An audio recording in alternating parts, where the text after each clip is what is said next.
اللہ کا بڑا کرم ہوا تھا، اس میں کوئی شک نہیں۔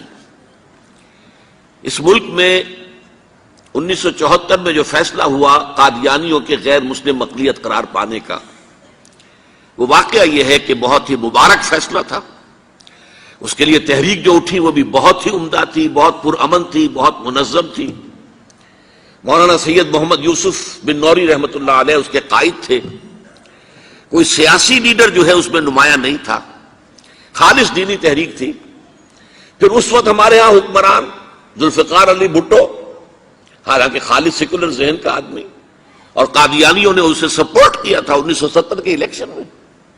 قادیانی سمجھتے تھے وہ تو ہمارا اپنا آدمی ہے، لیکن اللہ تعالیٰ نے اس کے ہاتھوں لیکن بہترین طریقے سے، جس پر اعتراض کیا ہی نہیں جا سکتا، پارلیمنٹ کے ذریعے سے فیصلہ کرا۔ کوئی آرڈیننس نہیں تھا، کوئی حکم جو ہے، فرمان جو ہے وہ ایشو نہیں ہوا تھا، پارلیمنٹ کے ذریعے سے۔ اور پارلیمنٹ کی ایک کمیٹی بنائی گئی جس میں کہ موقع دیا گیا کہ قادیانیوں کے سربراہ بھی آ جائیں، لاہوریوں کے سربراہ بھی آ جائیں۔ یہ دونوں سیکٹ جو ہیں قادیانیت کے، پہلے قادیانی تھے اب وہ ربوائی ہیں، ربوے والے ہیں۔ لاہوری جیسے پہلے لاہوری تھے آج بھی لاہوری ہیں۔ ان دونوں کے سرکردہ لوگوں نے آ کر وہاں پر اس کمیٹی کے سامنے پیش ہو کر بیانات دیے اور کہا، کھل کر کہا۔ ناصر احمد اس وقت جو ہے خلیفہ تھا ان کا، مرزا طاہر احمد کا غالباً بڑا بھائی مرزا ناصر احمد۔ انہوں نے کہا ہم نبی مانتے ہیں، غلام احمد قادیانی کو ہم نبی مانتے ہیں، ڈنکے کی چوٹ کہا۔ لہذا اس کے بعد پارلیمنٹ نے فیصلہ کیا یہ غیر مسلم ہے، اور صحیح فیصلہ کیا۔ لیکن یہ فیصلہ ادھورا ہے، یہ بات آج میں پہلی مرتبہ کہہ رہا ہوں، اسے نوٹ کر لیجئے۔ قادیانیت کے فتنے کو کوئی گزند نہیں پہنچا ہے ان کے غیر مسلم قرار دیے جانے سے۔ وہ فتنہ جوں کا توں پنپ رہا ہے، جوں کا توں پھیل رہا ہے، جوں کا توں وہ اپنے سرطان کی جڑیں پھیلا رہا ہے ہمارے معاشرے میں۔ اور ویسے یہ کہ عالمی سطح پر انہیں بڑی سرپرستی حاصل ہو گئی ہے، پوری دنیا جو ہے مغربی دنیا وہ ان کی سرپرستی کر رہی ہے۔ لیکن یہ کہ اندرون ملک بھی اس فتنے کا قلع قبا اگر ہو سکتا تھا تو صرف اس وقت جبکہ اس فیصلے کا جو قانونی اور منطقی تقاضا ہے وہ بھی پورا کیا جاتا، اور وہ یہ کہ مرتد کو قتل کی سزا دی جاتی۔ اسلام میں مرتد کی سزا قتل ہے۔